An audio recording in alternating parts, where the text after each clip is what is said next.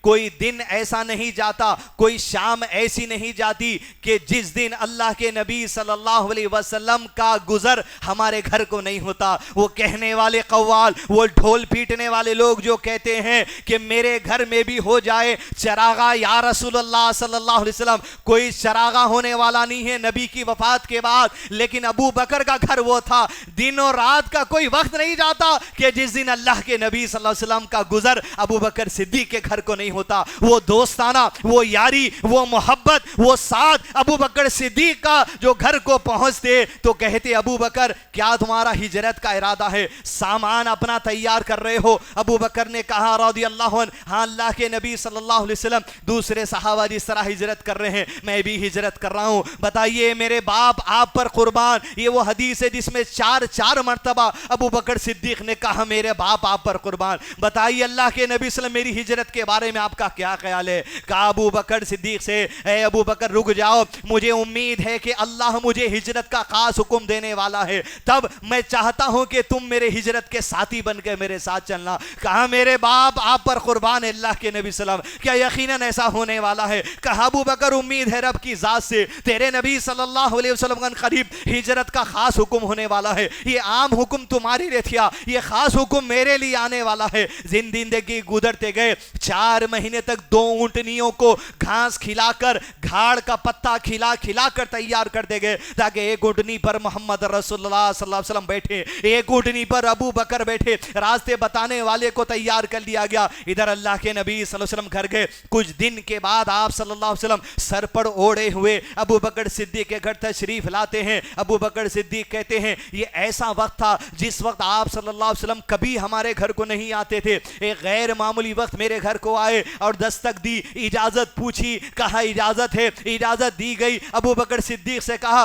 ہجرت کا جو حکم میرے رب کا آنے والا تھا وہ میرے لیے آ چکا ہے. آج رات ابو بکر صدیق تجھے اور مجھے اللہ کی راہ میں ایک عظیم واقعے کو دنیا میں درج کرنے کے لیے، ایک اسلامی کیلنڈر کو دنیا میں جو سو پیوست کرنے کے لیے، مسلمانوں کے سینوں میں اسلام کی محبت کو ڈالنے کے لیے آج کی رات اس عظیم کارنامے کے لیے نکلنا ہے. رات کا وقت ہوا، آپ صلی اللہ علیہ وسلم گھر گئے. ادھر گھر کی طرف تشریف لے گئے تو دیکھتے ہیں عزیز دوستو کہ رات میں حضرت علی بن ابی طالب کو کہہ دیا کہ علی، اے اہل بیت، اے میرے چاچا کے بیٹے، اے میری بیٹی کے جو سو شوہر علی بن ابی طالب رضی اللہ عنہ سے کہا آج کی رات تمہیں میرے بستر پر سونا ہے، محمد کے بستر پر سونا ہے صلی اللہ علیہ وسلم. ادھر مشرکین مکہ دیکھ چکے، ایمان والے مکے میں نظر نہیں آتے، مکہ خالی ہو چکا ہے. شام کا وقت تھا، ارادہ کر لیا گیا کہ آج کی وہ رات ہے جب تلواروں سے لیس صبح کی نماز کے لیے جب آپ صلی اللہ علیہ وسلم اپنے گھر کے باہر نکلیں گے، گھر کی چوکھٹ پہ ہی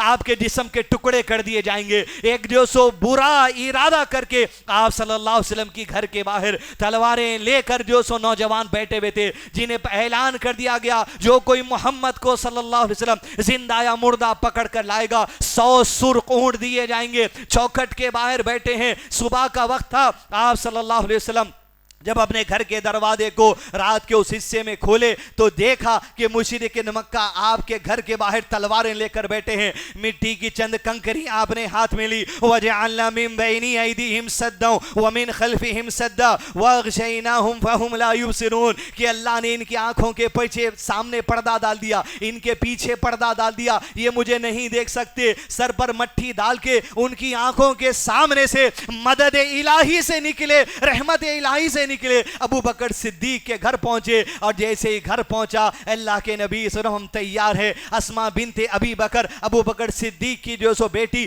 کمر پر عورتیں بڑا کپڑے کا پٹا بنا کرتی تھی, پٹے کے 2 ٹکڑے کی, پانی کا مشکیزے کو ایک ٹکڑے سے جو سو باندھی اور کھانا توشا تیار کر دیا. اللہ کے نبی صلی اللہ علیہ وسلم کے سامنے حدیث دوستو, ہجرت کے سفر کا پہلا واقعہ, ہجرت کے وقت کی پہلی نصیحت, ہجرت کے اس عظیم سفر کا میرے اور آپ کے لیے اہم پیغام. آپ صلی اللہ علیہ وسلم جب ابو بکر صدیق کے گھر پہنچے, اب نکلنا تھا, تو اللہ کے نبی صلی اللہ علیہ وسلم سے ابو بکر صدیق نے کہا, اے اللہ کے نبی صلی اللہ علیہ وسلم, یہ 2 اونٹنیاں ہیں, میری خواہش ہے, میرا باپ آپ پر قربان, اے اللہ کے نبی صلی اللہ علیہ وسلم, یہ ایک اونٹنی کو آپ میری طرف سے قبول فرما لیجئے. اللہ کے نبی صلی اللہ علیہ وسلم نے کہا, ہجرت کا عظیم سفر, دشمن تلواروں سے لیس پھر رہا ہے, لیکن امانت داری, اللہ کے لیے سچائی, لوگوں کے مال کی قدر, لوگوں کی جو سو عزت کی قدر. کہا ابو بکر ضرور قبول کروں گا تیرا اونٹ, لیکن یاد رکھنا پیسے دے کر تیرے اونٹ کو قبول کروں گا. کسی کا احسان نہیں لیتے تھے آپ صلی اللہ علیہ وسلم. یقیناً ابو بکر صدیق کے بارے میں کہا,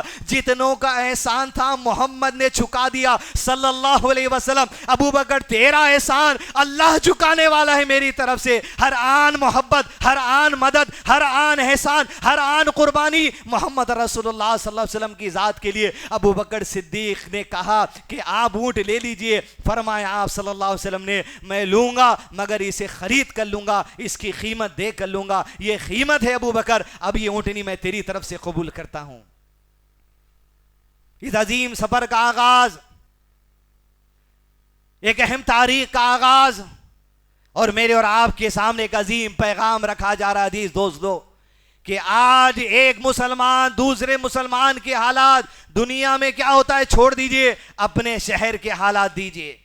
جہاں آپ صلی اللہ علیہ وسلم نے کہا جس طرح مکہ شہر کی عزت ہے, ذی الحج کے مہینے کی عزت ہے, یوم النحر 10 ذی الحج عید کے دن کی عزت ہے, ایک مسلمان کے قریب اس کے مال کی بھی ویسی عزت ہونی چاہیے, اس کے جان کی, اس کے مال کی, اس کے عزت کی ویسی قدر ہونی چاہیے.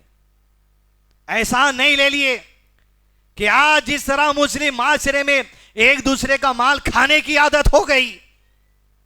کتنے مکاندار ایسے عزیز دوستو جو اپنے کرایہ دار کی وجہ سے پریشان ہیں, سالوں سے کرایہ دار گھر قبضہ کر کے بیٹھے ہوا ہے مسلمان, سالوں سے ملکی قبضہ کر کے بیٹھے ہوا ہے مسلمان. تعجب کی بات ہے, چلیے آپ میرے ساتھ, کئی مساجد ایسے ہیں حیدرآباد شہر کے اندر جس مساجد کی جگہوں میں جو شاپ بنائی گئی تھی وہ ملگیوں کو جو سو مسلمان قبضہ کر کے بیٹھے ہوئے. مساجد کی جگہوں کو قبضہ, ملگیوں پہ قبضہ, گھروں پر قبضہ, فلیٹ پر قبضہ. یہ تو وہ ہے جو گھس کے قبضہ کرے, اور کوئی ایسے بھی ہیں کہ ایک ہی پراپرٹی آپ کو بھی بیچی جا رہی, 6 مہینے کے بعد وہ دوسرے کو بھی بیچی جا رہی, پھر 6 مہینے کے بعد وہ تیسرے کو بھی بیچی جا رہی. یہ 3 لڑتے لڑتے اپنا مال زندگی کا لگا رہے ہیں. وہ جگہ ویسی کی ویسی ہے, کسی کو ہاتھ کو نہیں لگ سکتی. مسلمانوں کی ٹیمیں ہیں, یہ کاروبار, یہ لائن کے عزیز دوستو, قبضہ کرنے والا انیج, ڈیلنگ کرانے والا انیج, بات منوانے والا انیج, پھر چھوڑ کے چلے جاؤ 50% لے کے یہ بولنے والا بھی انیج. کمیٹی کی کمیٹی, ٹیم کے ٹیم کام کر رہی. ایک اونٹ ہی نہیں جو کہا تحفے میں لے لے, اللہ کے نبی صلی اللہ علیہ وسلم کہا ضرور قبول کروں گا, لیکن اس کی قیمت دے کے قبول کروں گا. ابو بکر قیمتیں دے کر احسان نہیں لیتے, لوگوں کا مال قبضہ نہیں کرتے, ان کا حق ادا کر دیتے. آپ نئے سال کا آغاز کر رہے ہیں, ہجری کا آغاز ہو رہا, اس سفر کا آغاز ہو رہا. جب تک کہ سفر نہیں ہوتا 1445 نہیں کہا جا سکتا, 1444 نہیں کہا جا سکتا, نئے سال کا آغاز نہیں کہا جا سکتا. اس نئے سال کے موقع پر اللہ کے نبی صلی اللہ علیہ وسلم پیغام دے رہے مجھ کو اور آپ کو اور مسلمان کو کہ دوسرے کا مال نہ کھاؤ, دوسرے کی جان کی فکر, دوسرے کے مال کی فکر, دوسرے کی عزت کی فکر, دوسرے کی جان کی فکر ایسی ہونی چاہیے جیسے مکہ کی عزت ہے, جیسے ذی الحج کے مہینے کی عزت ہے, جیسے عزت ہے یوم النحر عید الاضحیٰ کے دن کی. سفر کا آغاز, نکلے غار ثور کی طرف, راز مدینہ نہیں گئے, اس لیے کہ اللہ کے نبی صلی اللہ علیہ وسلم کی ایسی پلاننگ ہوتی تھی ایک ایک چیز کے لیے, ایک ایک چیز کے لیے جو آج ہمارے بار آرگنائزیشن لیول پر کئیوں جماعتیں ہیں لیکن پلاننگ فیل. منہج آج اہل حدیثوں کے پاس ہے, عقیدہ اہل حدیثوں کے پاس ہے, صحیح صحابہ کی سیرت اہل حدیثوں کے پاس ہے, آرگنائزیشن لیول پہ ناکام, کوئی ڈھنگ نہیں, کوئی سسٹم نہیں, کوئی پلاننگ نہیں. نہ مساجد چلانے کی ہمارے پاس پلاننگ, نہ مدارس چلانے کی ہمارے پاس پلاننگ, نہ جماعتیں چلانے کی ہمارے پاس پلاننگ, نہ اسکول چلانے کی ہمارے پاس پلاننگ, نہ کالجیں چلانے کی ہمارے پاس پلاننگ, نہ بیوہ عورتوں کی ہمارے پاس پلاننگ, نہ یتیم بچوں کی ہمارے پاس پلاننگ, نہ مدارس بنانے کی ہمارے پاس پلاننگ, نہ زکوٰۃ دینے کی ہمارے پاس پلاننگ. ارے فطرے کی گیہوں 2.5 کلو ایک جگہ جمع کر کے ہم نہیں دے سکتے, پلاننگ ہی نہیں ہمارے پاس. غار ثور کی طرف چلے اس پلان کے ساتھ کہ 3 راتیں وہاں پر رکیں گے, تاکہ دشمن جو ڈھونڈنے میں نکلے گا تھک جائے گا, اور تھک کر جب ہار جائے گا تب نکل کے مدینے کے راستے کی طرف نکلیں گے. پلان کیا گیا, صرف 3 دن وہاں چھپنا نہیں, وہاں غار میں رہنا نہیں. 3 دن تک ذمہ داری ابو بکر صدیق کے بیٹے کو دی گئی تھی. رات کے وقت آ کے غار کے باہر پہرا دینا, اگر کوئی آس پاس آیا تو ہم کو اشارہ دینا. اور دن کا وقت ہوتا تو کہتے ابو بکر صدیق کے بیٹے کو مکے میں چلے جاؤ, تاکہ قریش کی آنکھوں میں تم دیکھنا. جب تک تم دیکھو گے لوگ یہ سمجھے کہ ابو بکر بھی مکہ میں ہے. ابھی ابو بکر ان کے گھر والے ہجرت نہیں کیے. یہ ہوتی پلاننگ. پلاننگ ایسی کہ 3 راتیں گزارنے کے بعد قریش کے لوگوں میں سے, دیکھیے عزیز دوستو اللہ کی مدد کسے کہا جاتا ہے, قریش کے لوگوں میں سے ایک مشرک آدمی جو اسلام پر نہیں تھا, اس سے معاہدہ کر لیا گیا, تو راستے بتانے کا ماہر ہے. 3 راتیں گزرنے کے بعد غار ثور کے بعد یہی 2 اونٹنیوں کو لے کر آ جا, تیرے پیچھے ہم راستہ بتائیں گے. اور قریش کا مشرک ہے, لیکن اعتبار اللہ کے نبی صلی اللہ علیہ وسلم نے اس وجہ سے کیا عزیز دوستو, تصور کر کے دیکھیں اس اعتبار کا کہ کافر ہے لیکن زبان کا اعتبار ہے, میں آپ کی بات رازداری میں رکھوں گا, رازداری میں رہے گی. ہجرت کا پیغام کہ مشرکین اپنی زبان پر اللہ کے نبی صلی اللہ علیہ وسلم کے ساتھ قائم تھے, اس وجہ سے کہ اللہ کے نبی صلی اللہ علیہ وسلم کے اتنے احسانات ان کے اوپر تھے. کبھی اللہ کے نبی صلی اللہ علیہ وسلم کی زبان سے جھوٹ کا تجربہ نہیں کیے تھے, کبھی دھوکہ نہیں ہوا تھا, کبھی خیانت نہیں ہوئی تھی. مشرکین آ کے آپ صلی اللہ علیہ وسلم کے پاس امانتیں رکھا تھی. جب ہجرت کے سفر پر نکلے, حضرت علی کو ہجرت سے آپ صلی اللہ علیہ وسلم نے روک دیا تھا, یہ کہہ کر کہ تم رک جانا. کیوں رکوں؟ اس وجہ سے رکنا کہ محمد کے پاس صلی اللہ علیہ وسلم کئی مشرکین کی امانتیں ہیں, امانتیں لوکاٹ اگر تمہارا جو تم مدینہ نکل کر آنا. مشرکین کی امانتیں جو مشرکین آپ صلی اللہ علیہ وسلم کو مکہ سے نکلنے پر مجبور کر دیے. عزیز دوستو آج امانت داری, دھوکہ دہی, خیانت, جائیدادوں کا قبضہ, دھوکہ دے دینا آج مسلم معاشرے کے اندر عام ہوتا چلا جا رہا. اب یہ ویڈیو نکلتا, کوئی لوگ تھوڑے دن پہلے 1.5 سال پرانا ویڈیو ڈال دیے حیدرآباد کے کلچر پہ. سعودی عرب سے ایک صاحب فون کر کے بول رہے ہیں, دوسری جگہ سے فون کر کے بول رہے ہیں, ارے مل صاحب آپ پورے حیدرآباد والوں کو بولتے رہے, سب ایسے نہیں ہے نا. ارے والا میں بھی تو حیدرآباد کا ہوں, جب حیدرآباد والوں کو بولا جا رہا تو میں بھی شامل ہوں نا اس میں. آپ دل پہ کیوں لے رہے ہیں؟ یہ دل پہ لینے کی بڑی عادت ہے اپنے پاس. ہم کو بول دے رہے ہیں ہم تو ایسا نہیں کرے نا, آپ نہیں کرے تو پڑھیے الحمدللہ, اللہ کا شکر ہے ایسی بلا میں ہم نہیں پڑے, ایسی جو سو برائی میں ہم نہیں پڑے. جو پڑے ہوئے ان کو نصیحت پھیلائیے, ہر بات دل پہ لے لینا. ایک عجیب مزاج ہمارے بات بن گیا. عزیز دوستو زراعت سے کی طرف جب نکلے, غار ثور 3 دن تک رکنے کا پلان ہوا. اب 3 دن کے لیے غار ثور میں پہنچے. اللہ کے نبی صلی اللہ علیہ وسلم ابو بکر صدیق رضی اللہ عنہ کے ساتھ پہلے غار میں ابو بکر صدیق رضی اللہ عنہ داخلہ لیے, یہ سوچ کر کہ کہیں اندر کسی قسم کا جو سو جانور, کیڑا وغیرہ ہو تو اس کا سامنا پہلے میں کروں, محمد صلی اللہ علیہ وسلم کو اس سے محفوظ رکھوں. غار میں آپ داخلہ لیے. جیسا داخلہ لیے 1 رات گزری پوری پلاننگ کے مطابق, غالباً دوسری رات تھی. مشرکین مکہ کو پتا چلا کہ محمد صلی اللہ علیہ وسلم گھر میں تو نہیں ہے, وہ تو حضرت علی بن ابی طالب سروں پہ مٹھی ڈال کے نکل کے ہم کو پتا نہیں چلا. قافلے بنا دیے گئے, ٹکڑیاں. فوج کی کہا مدینے کے راستے بیگ نکلو, مکے کے بازاروں میں نکلو, مکے کے گھروں کی سرچنگ لو, ابو بکر صدیق کے گھر کی سرچنگ لو, غاروں میں جاؤ. محمد وہی سے پہلے صلی اللہ علیہ وسلم غار میں رہا کرتے تھے. ایک ٹکڑی غاروں پہ نکلی, حتیٰ کہ غاروں پہ نکلتے نکلتے رات کا وقت تھا یا شام کا وقت تھا. غار ثور کے اوپر ننگی تلواروں سے لیس جب مشرکین مکہ کے نوجوان اس غار کی چوٹی پر آ گئے. غار میں 2 لوگ جنگ کے ہتھیار نہیں، بس مدد اللہ کی ہے۔ عزیز دوستو، ہجرت کا دوسرا عظیم پیغام، ایک ایک لمحے ایک ایک بات کو اٹھاتے چلیے۔ وقت کے حساب سے 3 یا 4 باتیں آپ کے سامنے پیش کروں، لیکن سیرت کو سنیے، سمجھیے، پڑھیے، غور کریے، اپنی زندگی کے حالات بدل جائیں گے انشاءاللہ۔ غار ثور،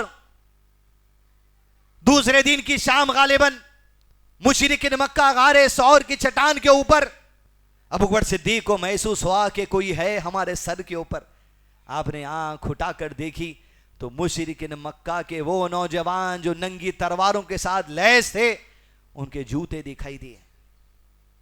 ابو بکر صدیق اپنے چہرہ اندر لائے، کہ اللہ کے رسول صلی اللہ علیہ وسلم، جو دشمن ہمارے سر کے اوپر ہیں، تصور کر کے دیکھیں سچویشن، ایک طرف یہ اور دوسری طرف یہ، جو یونیفارم سول کوڈ کی بات کہی جا رہی، NRC کی بات کہی جاتی، CAA کی بات کی جاتی، ایک طرف 13 سالہ زندگی کی محنت، وہ ساری محنت مدینہ منتقل ہو گئی اس غار کے اوپر۔ اگر یہاں کچھ ہو جاتا، مدد تو اللہ کی یقیناً ساتھ ہے نبی صلی اللہ علیہ وسلم اور صحابہ کرام اور پورے مومنین کے۔ تو سوچو، آپ ایک صحابہ کی جماعت ادھر رہ جاتی، چند ادھر رہ جاتے، مکہ اور مدینہ کے درمیان اسلام رہ جاتا، سبحان اللہ۔ اس چٹان پر آپ صلی اللہ علیہ وسلم ہے۔ ابو بکر کہتے ہیں اللہ کے نبی صلی اللہ علیہ وسلم، اگر وہ مشرکین اپنے جوتوں کی طرف غلطی سے دیکھ لیں ایک بار، جوتوں کو دیکھنے کے بہانے سے ہم پر نظر پڑ جائے گی۔ اللہ کے نبی صلی اللہ علیہ وسلم، یہ وقت ایسا لگتا ہے شاید ہم ہر طرف سے گھر گئے۔ سچویشن تصور کر کے دیکھیں آپ، ادھر انتظار میں ہے، نبی آئیں گے تو گھر ملیں گا، کھانا ملیں گا، ٹھکانہ ملیں گا، دین ملیں گا، دین سیکھنا ہے، دین پھیلانا ہے دنیا کے لوگوں تک۔ ایک دن نبی اس چٹان پر، اور ادھر عمر بن خطاب اپنے خلموں سے امت کو بتا رہے ہیں 1444 ختم ہو کے اگر 1445 شروع ہو رہی تو یہ بہت عظیم واقعہ تمہاری زندگی کے سامنے ہے۔ اسے اندر لائے اللہ کے نبی صلی اللہ علیہ وسلم سے۔ ابو بکر صدیق نے کہا لگتا ہے ہون طرف سے گھر گئے۔ اللہ کے نبی صلی اللہ علیہ وسلم نے کہا ابو بکر کیا خیال ہے؟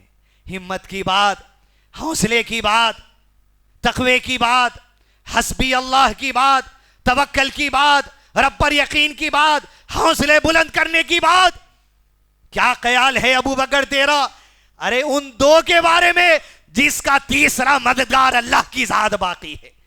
یہ کہا، ادھر آیت کا نزول اللہ کے نبی صلی اللہ علیہ وسلم پر ہوا، إِلَّا تَنْصُرُهُ فَقَدْ نَصَرَهُ اللَّهُ إِذْ أَخْرَجَهُ الَّذِينَ كَفَرُوا ثَانِيَ اثْنَيْنِ إِذْ هُمَا فِي الْغَارِ إِذْ يَقُولُ لِصَاحِبِهِ لَا تَحْزَنْ إِنَّ اللَّهَ مَعَنَا فأنزل الله سكينته عليه وأيده بجنود لم تروها وجعل كلمة الذين كفروا السفلى وكلمة الله هي العليا والله عزيز حكيم۔ کہ اس وقت کو یاد کرو جب غار میں ثانی اثنین، وہ دو میں کا دوسرا ابو بکر، اللہ گواہی دیتے ہیں رضی اللہ عنہ، کہتے ہیں پہلے سے محمد صلی اللہ علیہ وسلم سے کہ کیا حال ہو گیا، وہ مدد کے لیے بات کہتے ہیں، لا تحزن ان اللہ معنا، گھبرا نہیں ابو بکر، اللہ ہمارے ساتھ ہے، گھبرانے کی کیا بات ہے۔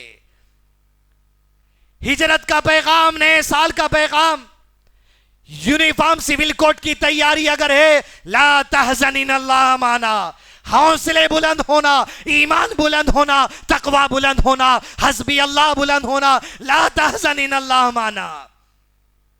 ایسے مرحلے میں جب نبی اور اس کے ساتھی کی مدد اللہ نے کر دی، اے مسلمانوں کی جماعت، تم پر تو اللہ کی رحمت ہے، تم پر تو اللہ کی رحمت ہے۔ ان غلبت رحمتی، اللہ کی رحمت غالب ہے اس کے غضب پر، اس کا غضب کفار پر ہے، اس کا غضب دشمنان اسلام پر ہے، تم پر اگر ہے تو اللہ کی رحمت ہے۔ تب ہے جب تم رحمت کی امید رکھو گے، اس کی رحمت سے مایوس نہیں ہوگے، اس کے دین پر جمے رہو گے، اس کی کتاب پر جمے رہو گے، نبی کی سیرت پر جمے رہو گے۔ لا تحزن ان اللہ معنا۔ یونیفارم سول کوڈ کہ اہل علم سیاست دان ہے جو اب کہاں ہے، سیاسی حربہ ہے کہ ملک میں چلنے والے حالات کو غفلت کرنے کے لیے لیکن پتہ نہیں ایسی غفلت میں اگر لاگو ہو جائے تو گھبرانے کی بات نہیں ہے. یہ اللہ کا وہ دین ہے کہ جس کا نام ہی اسلام ہے. سلامتی ہی سلامتی ہے ہر شعبے والے کے لیے, ہر طبقے والے کے لیے, ہر جماعت والے کے لیے, ہر ایک کے لیے اللہ کا دین آسان ہے. اگر مثال کے طور پہ, ویسے تو نہیں ہوگا انشاءاللہ, اگر لاگو ہو بھی جائے, کیا تمہارے ایک سے زیادہ نکاح پر پابندی اگر آ بھی جائے, 2 سے زیادہ بچے نئے پیدا کرنے پہ پابندی آ بھی جائے, تمہارے جائیداد کی تقسیم شریعت کے مطابق نئے کرنے کی پابندی آ بھی جائے, وراثت کے مال کی تقسیم کا معاملہ اگر نہیں کرنے کی بات آ بھی جائے, طلاق اور خلا اور نکاح کا معاملہ شریعت کے مطابق نئے کرنے کی بات آ بھی جائے, لا تحزن ان اللہ معنا, اس لیے کہ اللہ کا دین ایسے آسان ہے, جیسے جیسے حالات ڈالتے جاؤ ویسے ویسے دین کی آسانی کھلتے چلے جائیں گے. حدیث دوستو, وہ صحابی جو اللہ کے نبی صلی اللہ علیہ وسلم کے پاس آئے, کہا اللہ کے نبی صلی اللہ علیہ وسلم میں ہلاک ہو گیا. پوچھا آپ صلی اللہ علیہ وسلم نے کس چیز نے تجھے ہلاک کر دیا؟ کہا اللہ کے رسول صلی اللہ علیہ وسلم میں نے روزے کی حالت میں اپنی بیوی سے ہم بستری کر لی, بہت بڑا گناہ ہو گیا, مجھے آپ کفارہ بتا دیجئے کیا گناہ کا کفارہ ہے. فرمایا آپ صلی اللہ علیہ وسلم نے اب تو کفارہ یہ ہے کہ غلام کو آزاد کرنا پڑے گا. کہا اللہ کے نبی صلی اللہ علیہ وسلم میرے پاس غلام کو آزاد کرنے کی طاقت نہیں ہے. جیسا معاملہ آیا ویسے آسانی کھلتی گئی. کہا اگر تیرے پاس یہ نہیں ہے 2 مہینے کے مسلسل روزے رہ جا. کہا اللہ کے نبی صلی اللہ علیہ وسلم اتنی طاقت جسم میں نہیں ہے کہ مسلسل 2 مہینے کے روزے رکھ لوں, اگر ایک روزہ بھی چھوٹ جائے پھر 2 مہینے کے رکھنا پڑے گا. یہ دین کی بات آئی, کہا میرے لیے برداشت نہیں ہو سکتی. پھر آسانی آ گئی, کہا پھر 60 مسکینوں کو کھانا کھلا دے, یہ اللہ کی طرف سے کفارہ ادا ہو جائے گا. کہا اللہ کے نبی صلی اللہ علیہ وسلم پہلی بات نہیں تھی, آسانی آ گئی, دوسری آسانی آ گئی, تیسری آسانی آ گئی, لیکن میرا معاملہ کچھ اور ہے. میرا معاملہ یہ ہے میں 60 مسکینوں کو تو کیا ان سے کم کو بھی کھانا کھلانے کی طاقت نہیں رکھتا. اے اللہ کے نبی صلی اللہ علیہ وسلم جہاں میں اور آپ کھڑے ہیں یہ ساری مدینہ شہر میں مجھ سے زیادہ غریب کوئی نہیں ہے, 60 کو کھلانا تو بڑے دور کی بات ہے. فرمایا آپ صلی اللہ علیہ وسلم سے جب یہ بات کہا اب تو تیرا معاملہ اللہ کے حوالے ہے, وہ وہیں پر جو سو بیٹھ گئے. ادھر اللہ کے نبی صلی اللہ علیہ وسلم کے بعد جو تعلیمات تھی وہ بتا دی. 3 آسانی آ چکی. کچھ ہی دیر کی بات ہے کہ مسجد نبی میں لوگ صدقہ دینے کے لیے آئے, آ کر ایک نے کھجور کی بھری ہوئی بٹی رکھ دی. اللہ کی طرف سے مزید آسانی آ گئی. تم پابندی لگاتے چلے جاؤ, شریعت کی آسانی آتی چلے جائے گی. کہا اسے بلا لاؤ جس نے حالت روزے میں اپنے بیوی سے جماع کر لیا. کہا نہ تو غلام آزاد کرنے کی طاقت ہے, نہ 2 مہینے کے روزے رکھنے کی طاقت ہے, نہ 260 مسکینوں کو کھلانے کی طاقت ہے, تیرے پاس کچھ نہیں ہے. تو آ, رب کی طرف سے آسانی آ گئی, یہ مشقتیں ہٹا دی گئی, یہ تکلیفیں ہٹا دی گئی. تیرا معاملہ یہ ہے کہ یہ کھجور کی بٹی لے, مدینے میں لوگوں کو بانٹ دے. 60 نہیں 6 میں بڑھتے ہوں گے, تیرا کفارہ ادا کر دینے والا ہے اللہ عز و جل. ڈالو پریشر, لاؤ پابندی, ہر اینگل سے دین کی آسانی ہمارے بعد موجود ہے. ابھی ختم نہیں ہوا واقعہ, جتنا ڈرا دے ڈرائیے آپ. یونیفارم سول کوڈ کے لیے نئے سال کا آغاز مسلمان کر رہے ہیں, آپ بل کا آغاز کر رہے ہیں. لا تحزن ان اللہ معنا, غار ثور سے اعلان ہو چکا ہم تمام کے لیے. نبی صلی اللہ علیہ وسلم یہ کھجور کھلا دوں, 60 تو نہیں کھا سکیں گے, کھلا دوں.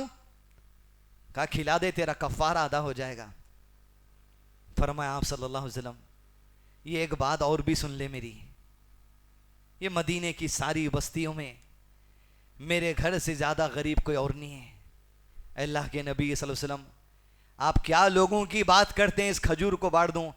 اس کھجور کے کھانے کے سب سے زیادہ حقدار میں اور میرے گھر والے ہیں. اللہ کے نبی صلی اللہ علیہ وسلم کیا کھجور میں کھا لوں, کیا میرے بیوی بچوں کو کھلا دوں, کیا اگر ایسا کر لیا تو کفارہ ہو جاتا.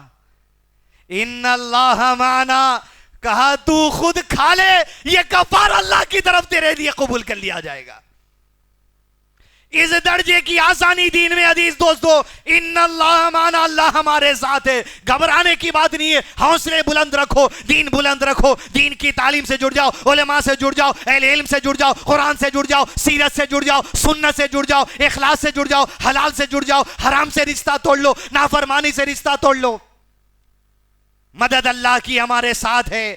زمانے گزر گئے، فرعون گزر گیا، موسیٰ علیہ السلام کا دور گزر گیا، نوح علیہ السلام کا دور گزر گیا، نمرود کا دور گزر گیا، دور آئیں گے جائیں گے، بس اللہ ان لوگوں کے ساتھ ہے جو اللہ کی رسی کو مضبوطی سے تھامے رکھے۔ کہا ابو بکر غار ثور میں تیرا کیا خیال ہے ان دو کے بارے میں جس کا تیسرا مددگار اللہ ہے؟ اللہ نے قرآن میں گواہی دی۔ وقت تیزی سے بڑھ رہا، پھر آخری نقطے کی طرف آئیے۔ 3 دن گزرے، ان کی آنکھوں پہ اللہ نے پردہ ڈال دیا، اس غار پہ بھی نہیں پا سکے۔ 3 دن کے بعد وہ مشرک آدمی جو اسلام قبول نہیں کیا تھا، امانت دار تھا، 2 اونٹوں کو لے کر اسی پوائنٹ پہ ملاقات کرتا ہے، لوکیشن پہ، جس لوکیشن پہ ملنے کے لیے کہا گیا۔ دونوں اونٹنی پر سوار ہوئے، راستہ بتانے والا ماہر شخص۔ آج ماہروں کو اپائنٹ کرنے کی ہمارے پاس صلاحیت نہیں ہے۔ مسلم بچے 10th پاس کر لیے بات، انٹر کر لیے بات، کیا کرنا کوئی ویژن ہی نہیں ہے۔ آج ہماری جماعت، ہمارے مساجد میں غیر مسلم کیوں نہیں ہوتے؟ ایسے اکیڈمیشینز کو ہائر کرنا جو ہمارے بچوں کی ایجوکیشن کاؤنسلنگ کر سکے، لانا خرید کے راستہ بتانے کے لیے۔ مشرک تھا، ماہر کو چاہے پورے مکے میں سب سے ماہر آدمی کون ہے؟ کوئی معمولی بات ہے؟ دنیا کے لوگوں تک قرآن پہنچانے کا معاملہ ہے، سب سے ماہر کو چنا جائے، رقم دے کر، پیسہ دے کر ماہر کو چنے۔ راستے کی طرف نکلے، 14 دن کا آغاز ہوا۔ عزیز دوستو، ہجرت ہار کا معاملہ نہیں ہے، ہجرت جیت کا اعلان ہے، ہجرت فتح کا اعلان ہے۔ زمانہ اگر یہ سمجھے گا کہ مسلمان مکہ چھوڑ کے جانے پہ مجبور ہو گئے، ارے مجبور نہیں، فتح کا جھنڈا لانے کے لیے نکلے تھے، فتح کا جھنڈا لانے کے لیے جگہ بدلنا پڑا۔ ثبوت ان مشرکین نے اسی دن دے دیا جس دن اللہ کے نبی صلی اللہ علیہ وسلم مکہ چھوڑ رہے تھے۔ ادھر مشرکین تھکے ماندے ڈھونڈ ڈھونڈ کر ہار گئے۔ جوشم قبیلے کے لوگوں میں سراقہ ابن مالک بیٹھا ہوا ہے۔ ادھر اللہ کے نبی صلی اللہ علیہ وسلم ساحلی علاقوں میں نکل گئے، مدینے کے راستے کی طرف، ان چٹانوں پہاڑیوں میں سے جہاں سے راستے کا ماہر آدمی لے کر جاتا۔ سراقہ ابن مالک جہاں لوگوں کے بعد مکے میں بیٹھا تھا، اس کے پاس ایک آدمی اگر کہتا ہے میں نے کچھ لوگوں کو اس راستے پر مدینے کی طرف جاتے ہوئے دیکھا ہے، فلاں راستے سے، مجھے امید ہے کہ وہی محمد ہے صلی اللہ علیہ وسلم، ابوبکر صدیق ہے۔ لوگوں نے کہا کیا بات کرتا ہے، چھوڑ، وہ تو چلے گئے، ہو گئی بات اب۔ لیکن سراقہ کے دل میں بات بیٹھ گئی۔ سراقہ ابن مالک اپنے گھوڑے کو لیا، ہتھیار کو لیا، اسی راستے پر نکلا جس راستے کی اطلاع ملی، گھوڑے کو دوڑاتا ہے، دوڑاتا ہے، دوڑاتا ہے، یہاں تک کہ یقین ہو گیا یہی راستہ ہے۔ دیکھتا ہے دور سے، اللہ کے نبی صلی اللہ علیہ وسلم ابوبکر صدیق پہ نظر پڑی۔ گھوڑا دوڑایا دوڑایا دوڑایا، اچانک دیکھتا ہے، سراقہ کہتا ہے میرا گھوڑا بل بلانے لگا اور رک گیا، آگے نہیں بڑھتا۔ مشرک تھے، تیروں پر مار کر جو سو حالات کا اندازہ لیتے تھے، فوری تیر نکالے، جس کو متبرک سمجھتا تھا، تیروں کو ڈالا، کھیل کرا، وہ تیر نکلی جو تیر نہیں نکلنا چاہتے تھے۔ لیکن پھر گھوڑے کو مجبور کیا، آگے بڑھتے گئے، یہاں تک کہ اللہ کے نبی صلی اللہ علیہ وسلم اور ابوبکر صدیق کی اونٹنی کے قریب پہنچنے کو تھے، گھوڑے کے سامنے کے دونوں پیر مٹھی میں دھس گئے۔ جیسے مٹھی میں دھسے، سراقہ ابن مالک نے اتنا کہہ دیا میں نے آپ لوگوں کو امان دے دی ہے، رک جاؤ۔ زمانے کا دستور تھا، کافر کی زبان پہ بھی اعتبار کیا جا سکتا تھا اس زمانے میں، اس لیے کہ جب اللہ کے نبی صلی اللہ علیہ وسلم کو کوئی کہتا، ان احسانات کو یاد رکھ کر کہتا جو نبی صلی اللہ علیہ وسلم نے ان پر کیے تھے۔ ابو بکر صدیق سواری آگے بڑھا رہے تھے، اللہ کے نبی صلی اللہ علیہ وسلم نے کہا ابو بکر رک جاؤ۔ کہا اللہ کے نبی صلی اللہ علیہ وسلم یہ دھوکہ دے سکتا، کہا رک جاؤ، یہ اپنی زبان پر رہے گا۔ سراقہ جب نکلا، اونٹ کے پیر، گھوڑے کے پیر باہر نکالے، اللہ کے نبی صلی اللہ علیہ وسلم کی گفتگو کے لیے گیا. جیت آج ہی اعلان ہو رہی حدیث دوستو, ابھی مدنی زندگی کا آغاز نہیں ہوا. سراقہ ابن مالک کہتا ہے کہ جب میرے گھوڑے کے پیر زمین میں دھس گئے اور میں آپ کا پیچھا کرتے ہوئے یہاں تک آیا, لیکن یہاں پیر دھسے, اسی وقت میرے دل میں یہ بات آ گئی, یقیناً محمد کا دین سچا ہے صلی اللہ علیہ وسلم, دنیا کی کوئی طاقت آپ کو شکست نہیں دے سکتی.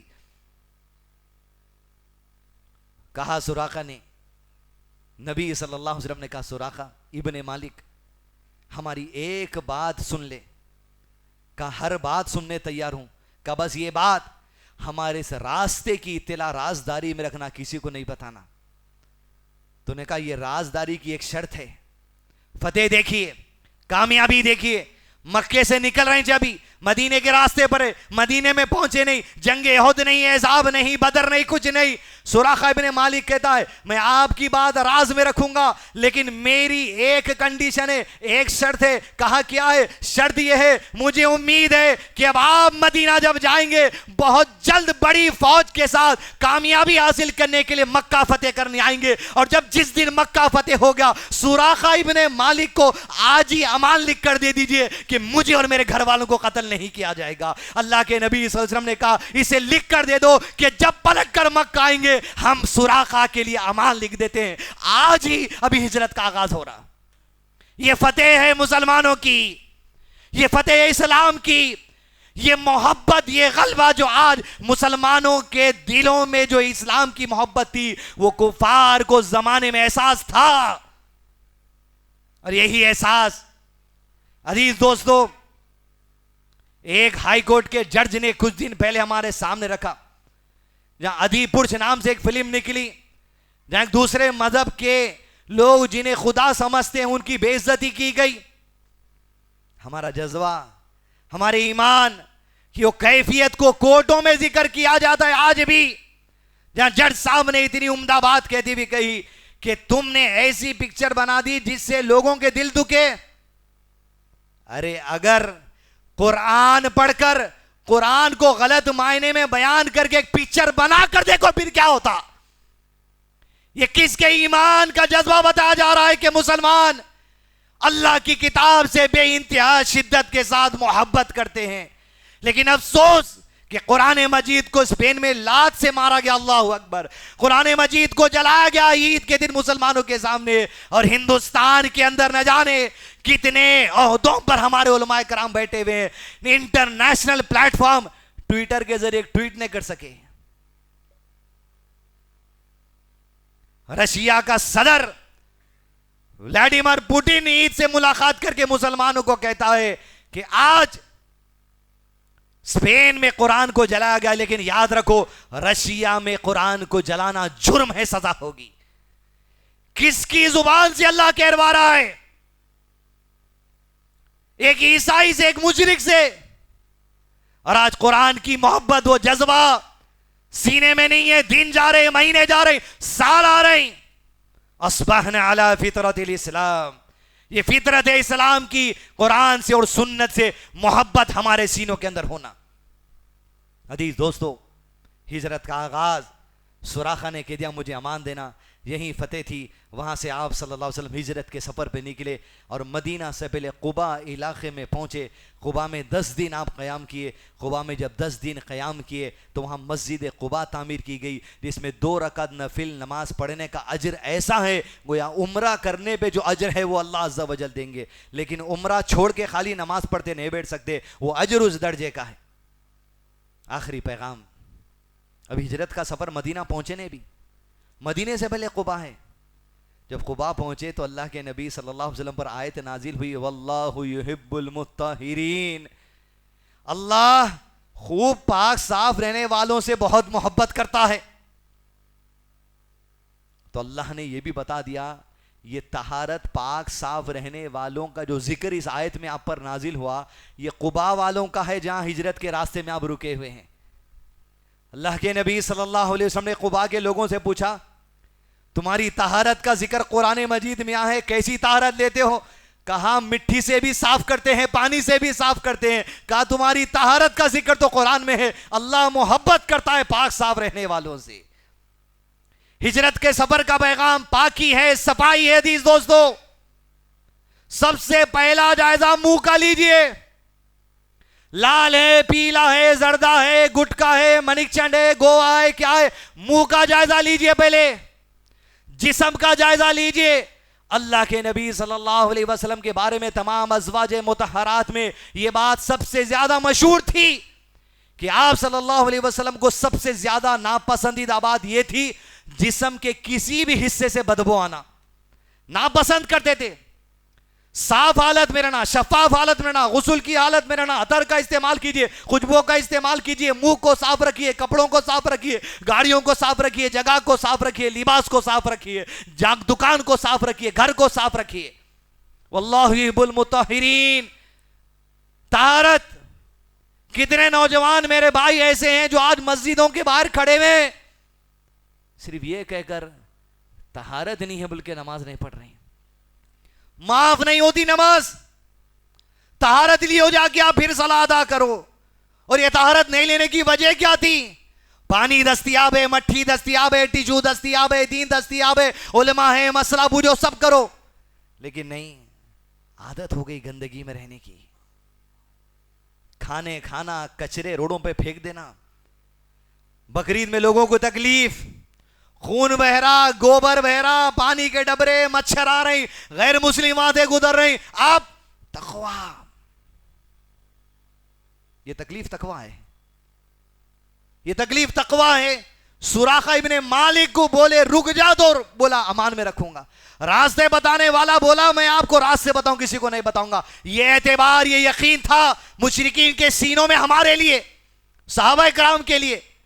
آج ہماری کیا جو سو قدر ہے غیر مسلموں کے پاس. صفائی کا خاص خیال رکھیے. گھروں سے شروع ہونا پڑتا. گھروں میں گھسے، پیمپراں پڑے ہوئے، پیشاب کی بدبو، نماز کی جگہ بس تھوڑی بہت صاف کر لیے، کچرا. عورتوں میں صفائی آنا پہلے. اب پھر آپ کا سینہ ٹائٹ ہو جاتا. بہت اچھا کرے مت صاحب، آپ بھی صاف کرنا، ہاتھ بٹانا. پھر کچرے کی پاکٹ بنی ہوئی تو میری ذمہ داری میں پھینکنا، انہوں نے کرے تو آپ صاف کرنا. واللہ یحب المطہرین. پاک صاف رہنے والوں سے اللہ محبت کرتا ہے. خالی صفائی کی وجہ سے کتنے جو مصیبتیں ٹل جاتے، محبت اللہ کی مل جاتی. عزیز دوستو، قباء سے نکلے اور آپ صلی اللہ علیہ وسلم کے انتظار میں وہ صحابہ کرام جو مدینے میں ہیں انتظار میں ہیں. کب آتے شام تک انتظار کرتے، پھر خیموں میں چلے جاتے. جس دن قباء سے نکلے، یہودی مدینے میں اپنے گھر کے بازو ایک ٹیلا تھا، اس ٹیلے پر کچھ کام کے لیے چڑھا اور دیکھتا ہے قباء سے آنے والا جو راستہ مدینہ کی طرف ہے، سفید کپڑوں میں کچھ لوگ آ رہے ہیں ادھر. جیسے دیکھتا گیا کہیں یہی تو نہیں ہے جس کے انتظار میں لوگ 2 مہینے سے روزانہ ہوتے، دیکھتے، شام ہوتی چلے جاتے واپس خیموں میں.